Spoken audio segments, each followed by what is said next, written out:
Hello friends, कैसे हैं आप सब। Welcome to my YouTube channel medical मोहनीस। तो फ्रेंड्स, आज की वीडियो में आज हम सीखेंगे virus, viroid, prion and lichen. आज की हमारी topic NCERT 11th chapter 2 biological classification से है। तो चलिए वीडियो को स्टार्ट करते हैं। फर्स्ट पढ़ते हैं वायरस। तो फ्रेंड्स, वायरस का मीनिंग होता है वेनम या पॉइजनस फ्लूइड।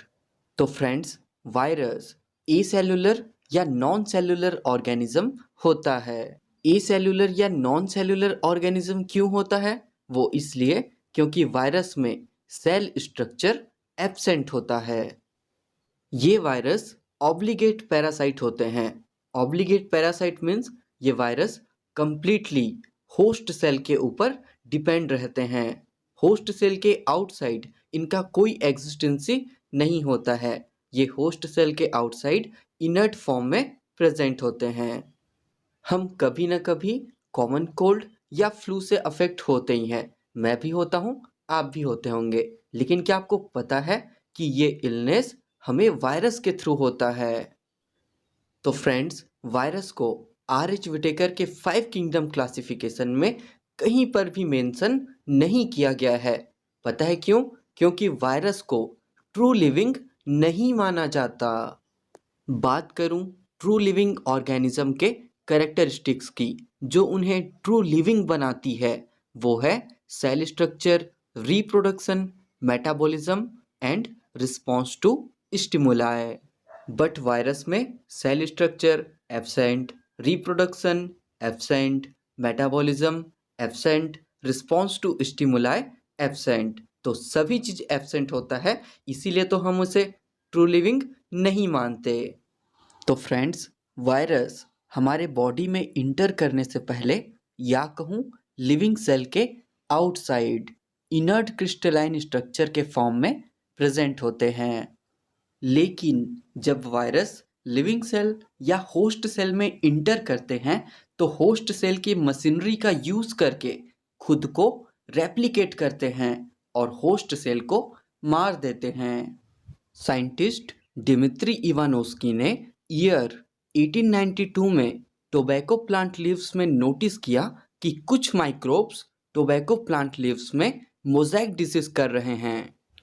एम.डब्ल्यू. बिजेरिंक ने मोज़ेक डिसीज से इन्फेक्टेड टोबैको प्लांट पर एक एक्सपेरिमेंट किया।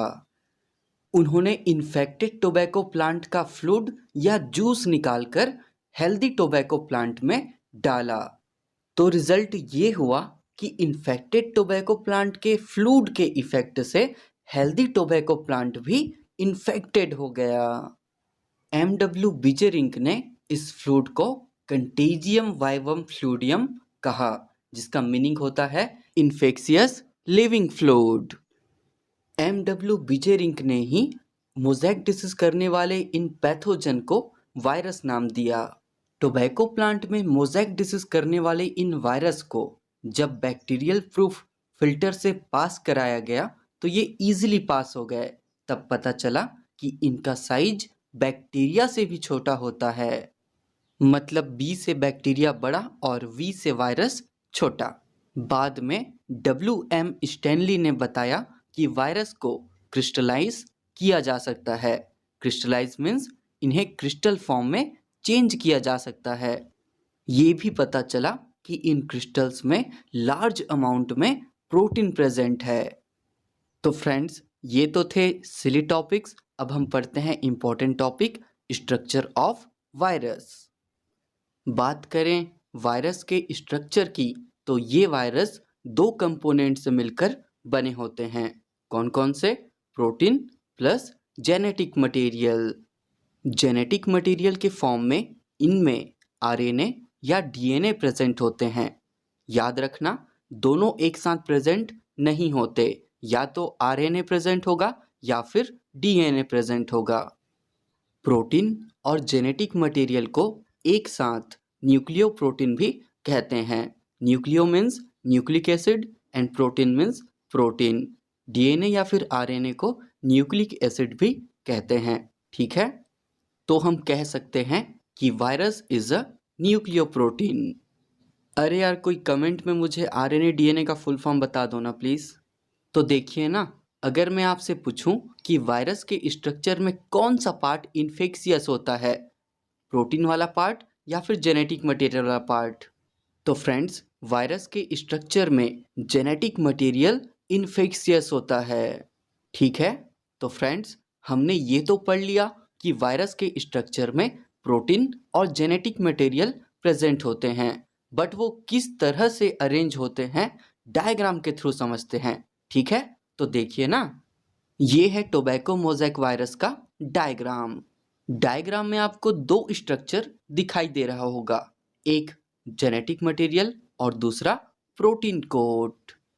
तो फ्रेंड्स टोबैको मोज़ेक वायरस का जेनेटिक मटेरियल आरएनए होता है, और जैसा कि हमने अभी थोड़ी देर पहले पढ़ा कि वायरस के स्ट्रक्चर में जेनेटिक मटेरियल इन्फेक्शियस होता है, तो फिर टोबैको मोज़ेक वायरस में इन्फेक्शियस स्ट्रक्चर कौन सा है?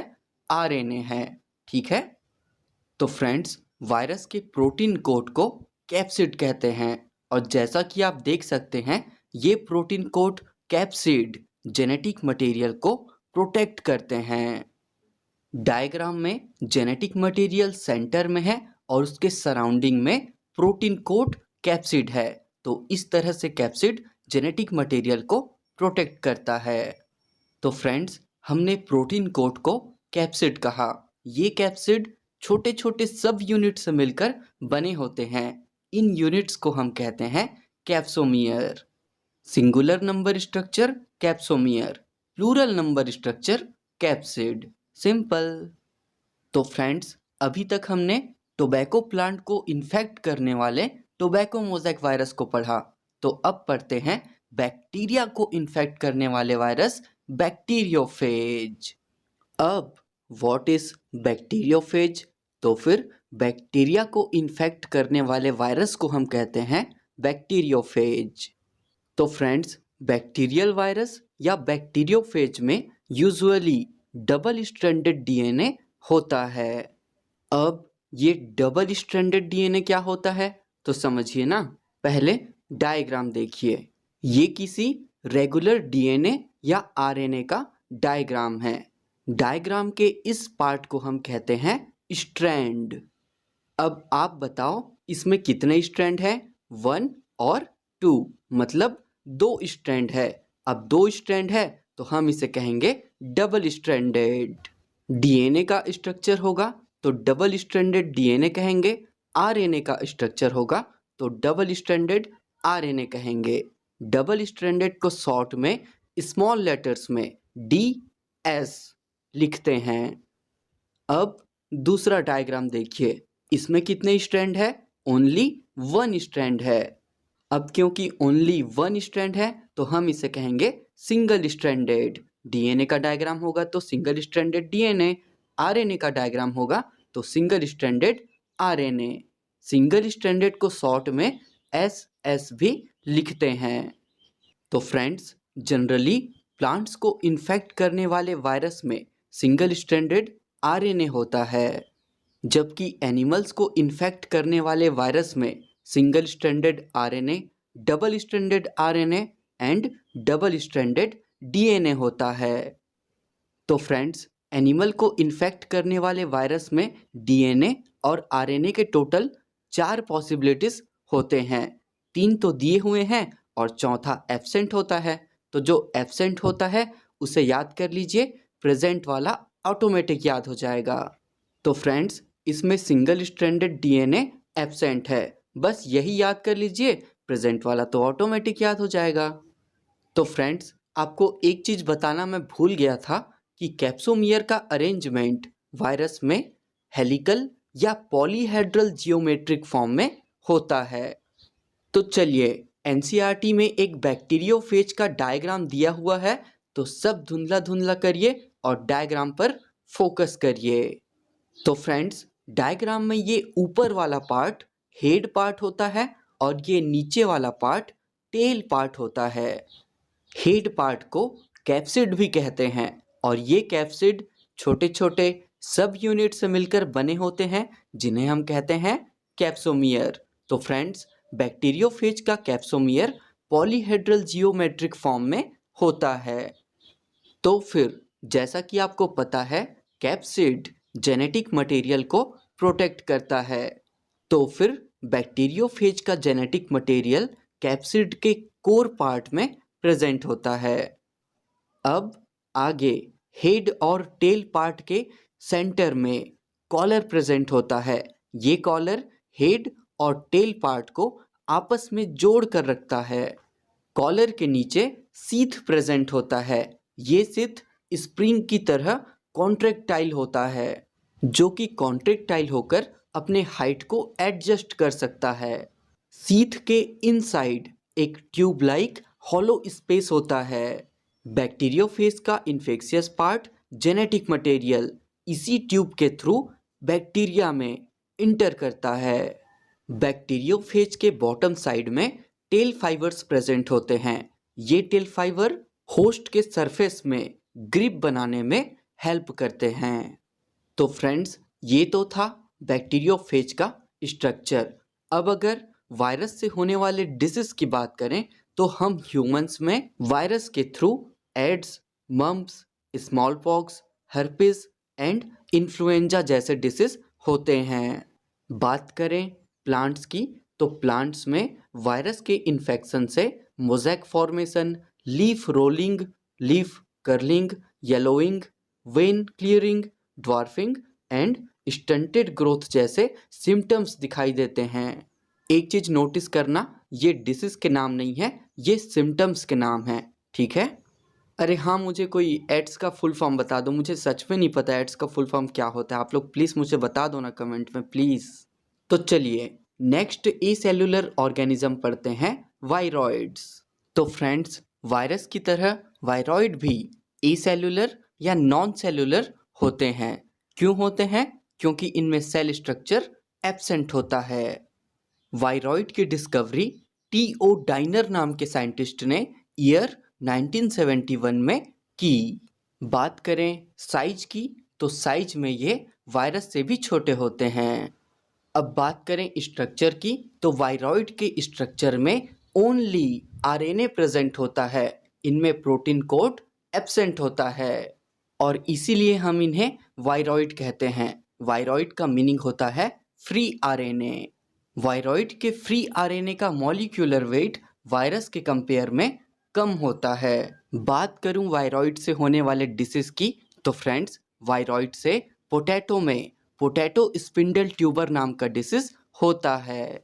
तो चलिए अब नेक्स्ट ए सेलुलर ऑर्गेनिज्म पढ़ते हैं, प्रियॉन।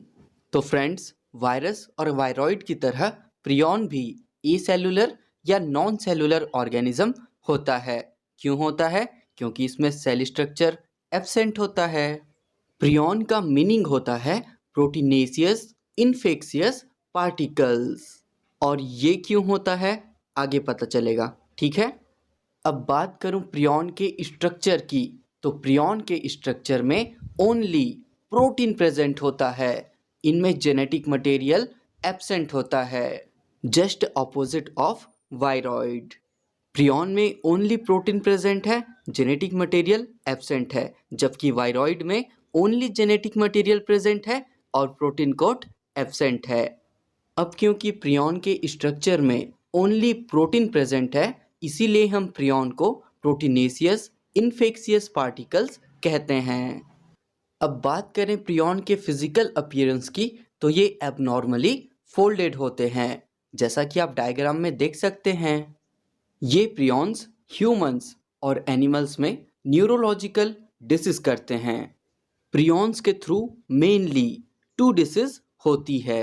फर्स्ट है बोविन स्पंजीफॉर्म इंसेफेलोपैथी, शॉर्ट में कहें तो BSE। BSE को mad cow disease of cattle के नाम से भी जाना जाता है। और सेकंड डिसीज है क्रूजफेल्ड जैकब डिसीज, शॉर्ट में इसे CJD भी लिखते हैं। तो चलिए लास्ट टॉपिक पढ़ते हैं, लाइकेन। लाइकेन स्टार्ट करने से पहले अगर आप मेरे चैनल में नए हो तो चैनल को जरूर सब्सक्राइब करना, वीडियोस को लाइक करना और अपने फ्रेंड्स के साथ शेयर करना। तो चलिए बैक टू टॉपिक, लाइकेन। अब व्हाट इज लाइकेन? तो फिर lichens are symbiotic association between algae and fungi. मतलब एल्गी और फंजाई के सिम्बायोटिक एसोसिएशन को हम कहते हैं लाइकेन। अब ये सिम्बायोटिक एसोसिएशन क्या होता है? तो फिर एक ऐसा एसोसिएशन जिसमें दोनों ही ऑर्गेनिज्म को बेनिफिट हो, उसे हम कहते हैं सिम्बायोटिक एसोसिएशन। अब सिम्बायोटिक एसोसिएशन में एल्गी और फंजाई को एक दूसरे से बेनिफिट कैसे होता है, समझिए। एल्गी फंजाई के लिए फूड प्रिपेयर करती है और बदले में फंजाई एल्गी को शेल्टर प्रोवाइड करती है। साथ ही एल्गी के लिए मिनरल न्यूट्रिएंट्स और वाटर एब्जॉर्ब करती है। तो फ्रेंड्स, जैसा कि आपको पता है कि लाइकेन में दो कंपोनेंट होते हैं, एल्गी और फंजाई। तो फिर लाइकेन के एल्गल कंपोनेंट को हम कहते हैं फाइकोबायोन्ट और लाइकेन के फंगल कंपोनेंट को कहते हैं माइकोबायोन्ट। तो फ्रेंड्स, एल्गी एक फोटोसिंथेटिक ऑर्गेनिज्म है जो अपना फूड खुद से प्रिपेयर कर सकती है, मीन्स एल्गी ऑटोट्रॉफिक है, जबकि फंजाई अपना फूड खुद से प्रिपेयर नहीं कर सकती, वो फूड के लिए दूसरों पर डिपेंड रहती है, इसलिए फंजाई हेटेरोट्रॉफिक होती है। लाइकेन में एल्गी और फंजाई का एसोसिएशन इतना क्लोज होता है कि आप उन्हें देखकर डिफ्रेंशिएट नहीं कर सकते कि ये दो डिफरेंट ऑर्गेनिज्म हैं। आप लाइकेन का डायग्राम देख सकते हैं, इसमें एल्गी और फंजाई को पहचान पाना बहुत मुश्किल है। तो फ्रेंड्स, लाइकेन पॉल्यूशन के अच्छे इंडिकेटर होते हैं। क्यों? क्योंकि लाइकेन पॉल्यूटेड एरिया में ग्रो नहीं करते। तो फ्रेंड्स, ये था हमारा आज का कंप्लीट वीडियो अच्छा लगा तो वीडियो को लाइक शेयर करना और चैनल को सब्सक्राइब करना बिल्कुल मत भूलना। मिलता हूँ नए वीडियो के साथ बहुत जल्द, तब तक के लिए बाय बाय।